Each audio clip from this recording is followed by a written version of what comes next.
Arthritis, rheumatoid ஆர்த்ரைட்டிஸ்ன்னு சொல்றோம் இல்லைங்களா?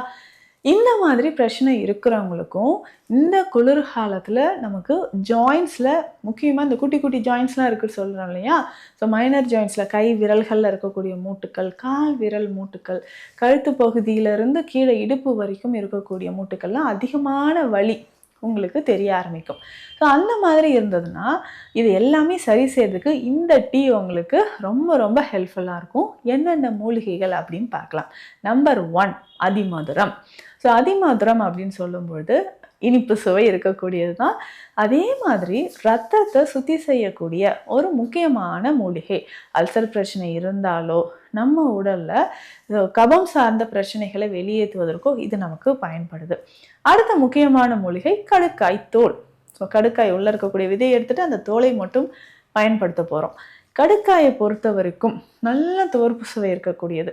So குடல் பகுதியில் இருக்கக்கூடிய கழிவுகளை வெளியேற்றவும், மலச்சிக்கலை கட்டுப்படுத்தவும் கடுக்காய் உங்களுக்கு பயன்படுது. அதுக்கு அடுத்து முக்கியமான ஒரு மூலிகை சிற்றரத்தை. பேரை கேட்கும் போதே உங்களுக்கு காரமா அப்படியே தெரியுதா? ஸோ அந்த அளவுக்கு காரம் இருக்கக்கூடிய ஒரு மூலிகை, கபத்தை வெளியேற்றக்கூடியது. சிற்றரத்தை இருந்தால் இந்த ஆஃப்டர் டெலிவரிக்கு அப்புறம் குழந்தை பெற்றவங்களுக்கு இந்த சிற்றரத்தைலாம் மிக முக்கியமான ஒரு மூலிகை.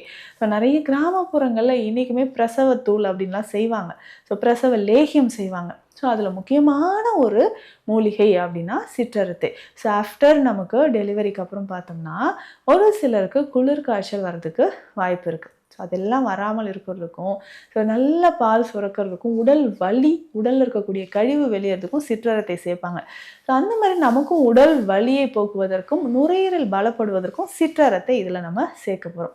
அடுத்த முக்கியமான மூலிகை எல்லாருக்குமே தெரிஞ்சுது. நம்ம சூப் சாப்பிட்டாலும் சரி, இல்லை வேறு ஏதாவது சாலட் சாப்பிட்டாலும் இது இல்லாமல் நம்ம சாப்பிடவே மாட்டோம். மிளகு.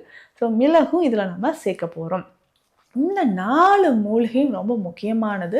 ஸோ இந்த டீயாக குடிக்கும்பொழுது நமக்கு நிறைய பலன்கள் கிடைக்குது. 4 மூலிகையும் சம அளவு. ஸோ 50 கிராம்ஸ் எடுத்திங்கன்னா எல்லாமே 50 கிராம்ஸ். ஸோ 50 கிராம்ஸ் எடுத்து நம்ம பவுடர் பண்ணி எடுத்து வச்சுக்கோங்க. ஸோ மிக்சிலே லேசாக அரைச்சி கொரப்பாக அரைச்சி நீங்கள் எடுத்து வச்சுக்கலாம். ஸோ இந்த 4 மூலிகையும் டீயாக நம்ம குடிக்கும்பொழுது எந்த டைமில் குடிக்கலாம்? காலையிலையும் குடிக்கலாம். இல்லை எனக்கு இந்த 11 மணிக்கோ இல்லை 4 o'clock இந்த ஸ்நாக்ஸ் பீரியடு அப்படின்னு சொல்லிட்டு ஒரு இன்டர்வல் இருக்குங்க ஆஃபீஸ் டைமில். அந்த டைமில் குடிச்சிங்கன்னா நல்லாவே உங்களுக்கு ஒரு ரெஃப்ரெஷ்மெண்ட் ஃபீல் பண்ணுவீங்க. ஸோ ஈவினிங் டைம்லேயும் நம்ம குடிக்கலாம். ஸோ